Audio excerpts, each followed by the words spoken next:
Alhamdulillah, alhamdulillahi bini'matihi tatimmu shalihat wa bifadlihi tatanazzalu rahmat wal barakat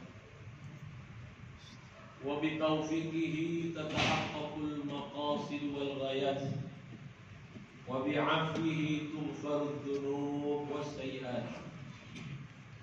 أشهد أن لا إله إلا الله وحده لا شريك له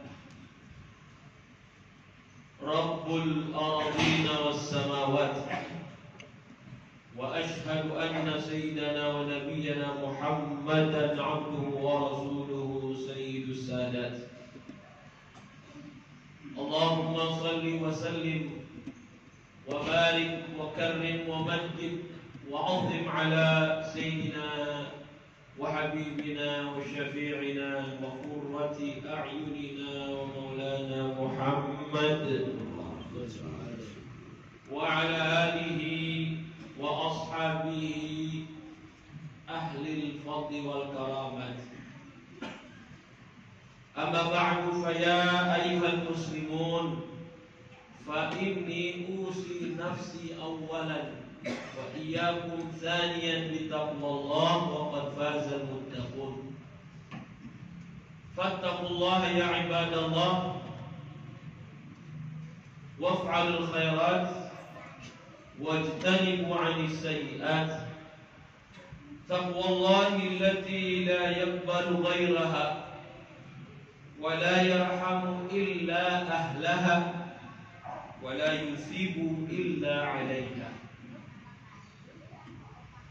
فقال الله تعالى في محكم تنزيله أعوذ بالله من الشيطان الرجيم بسم الله الرحمن الرحيم يا أيها الذين آمنوا اتقوا الله وقولوا قولا سديدا يصلح لكم أعمالكم ويغفر لكم ذنوبكم ومن يطع الله ورسوله فقد فاز فوزا عظيما. صدق الله العلي العظيم. Ma'asyiral hadirin zumatal mu'minin rahimakumullah, jamaah salat Jumat yang berbahagia.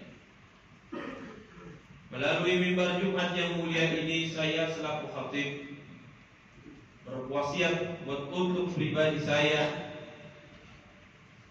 dan kepada para hadirin saudara saya yang dimuliakan Allah Subhanahu wa taala agar senantiasa kita berupaya meningkatkan kualitas keimanan, berusaha untuk memperbaiki kualitas ketakwaan kita kepada Allah Subhanahu wa taala. Sebab takwa adalah satu kunci untuk dua pintu. Yang pertama pintu kehidupan kita di dunia, dan yang kedua pintu untuk kehidupan kita nanti di akhirat. Barang siapa yang ingin sukses hidupnya di alam dunia, maka jangan pernah sekali-kali memalingkan dirinya dari takwa kepada Allah.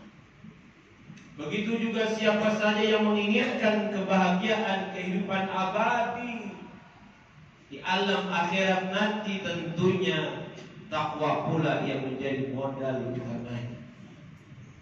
Mudah-mudahan Allah senantiasa memberikan kita taufik untuk belajar, memperbaiki, meningkatkan kualitas ketakwaan kita kepadanya, kepada Allah Subhanahu wa taala, dan dengan begitu kita dapat hidup bahagia, selamat di dunia wal akhirah. Amin. Allahumma amin.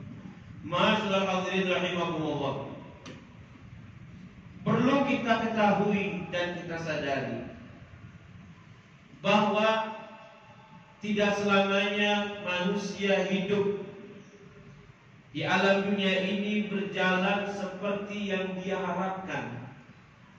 Karena tidak jarang dalam kehidupan di dunia kita mendapatkan rintangan-rintangan yang berupa ujian hidup, cobaan, hal-hal yang pahit, dan tidak jarang pula mereka yang senantiasa menemui jalan yang mulus, yang lancar, dalam mengarungi kehidupan di alam dunia ini.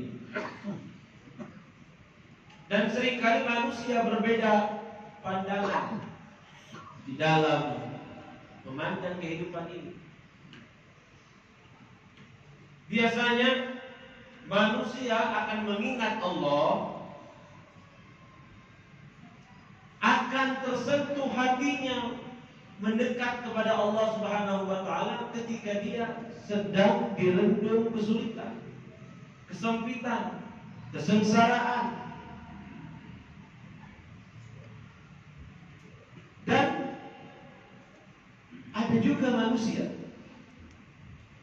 yang ketika diberikan banyak sekali kehidupan yang enak, yang nyaman, segala macam hal yang dia harapkan bisa dia dapatkan dan dia rasakan, karena masyaallah hadirin rahimahullah, semua itu adalah ujian dari Allah Subhanahu wa taala. Sulitnya, sempitnya ujian, mudahnya, lancarnya, nikmatnya, senangnya juga berupa ujian dari Allah Subhanahu wa taala. Maka cinta Allah kepada manusia terkadang tidak hanya berbentuk materi atau kebahagiaan hidup di dunia, tetapi justru kecintaan dari Allah Subhanahu wa taala banyak yang berbentuk ujian, cobaan hidup. Yang ujian tersebut dapat disetarakan, disesuaikan dengan kadar keimanan dan keyakinan seseorang hamba. Sebab kita tahu dari riwayat hadis Rasulullah sallallahu alaihi wasallam, "Idza ahabballahu 'abdan ibtala."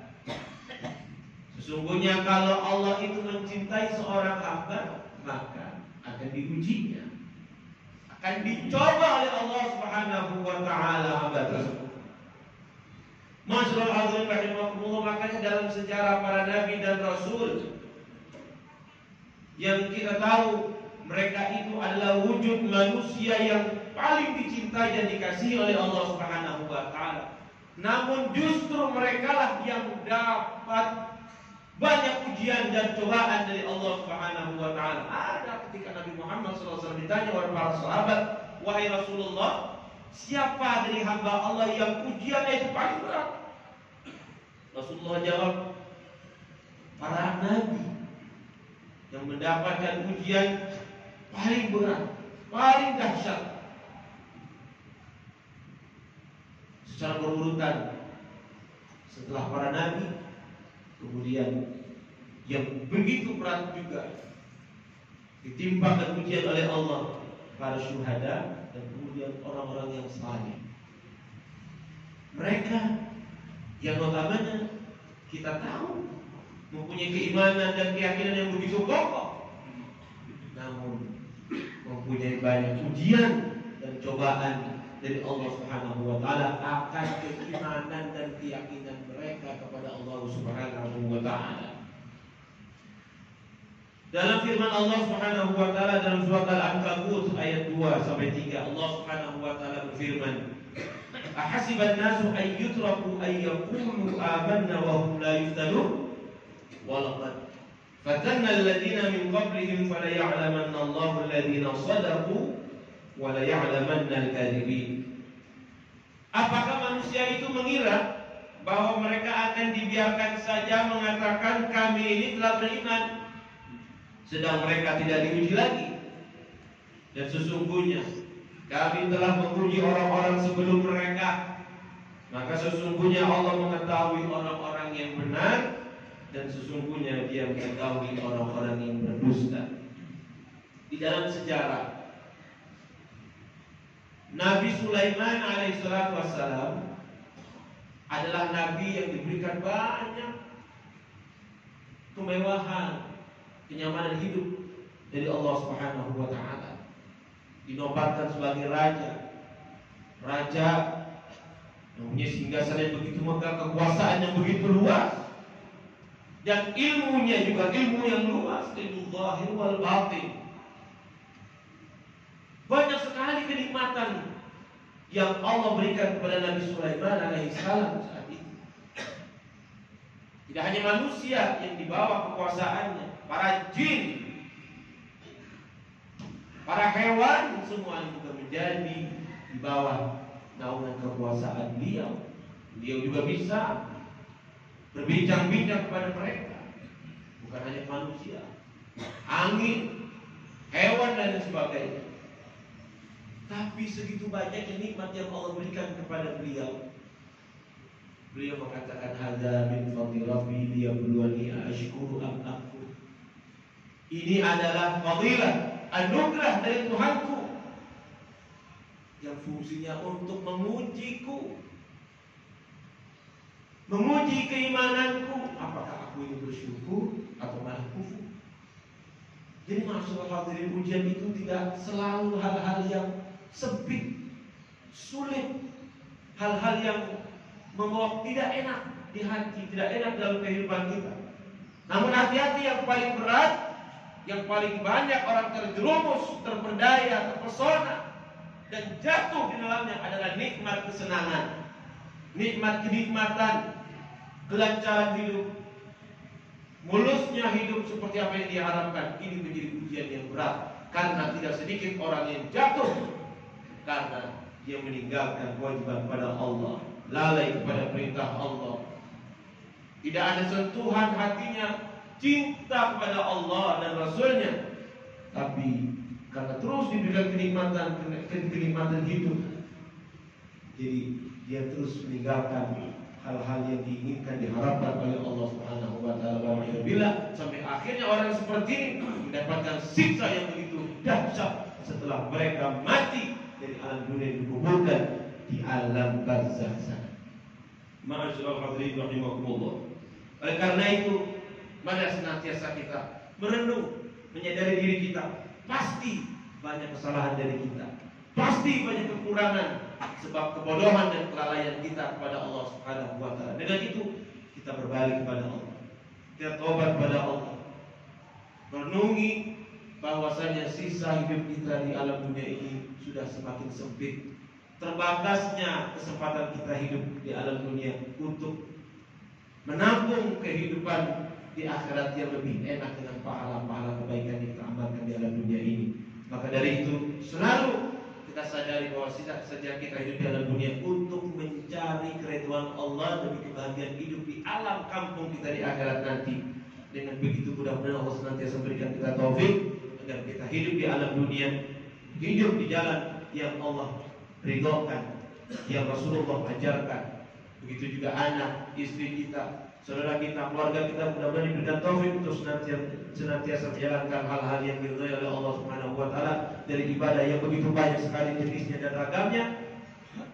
Mudah-mudahan kita dimatikan dari alam dunia di keadaan husnul khatimah, diselamatkan di dunia dan diberikan kebahagiaan di dunia wal akhirah. Amin. Allahumma amin. Barakallahu li wa lakum fil Qur'anil azim wa nafa'ani wa iyyakum bima fihi min al-ayati wa dhikril hakim. Aqulu qawli hadza wa astaghfirullaha li wa lakum wa li sa'iril muslimin fastaghfiruhu innahu huwal ghafurur rahim.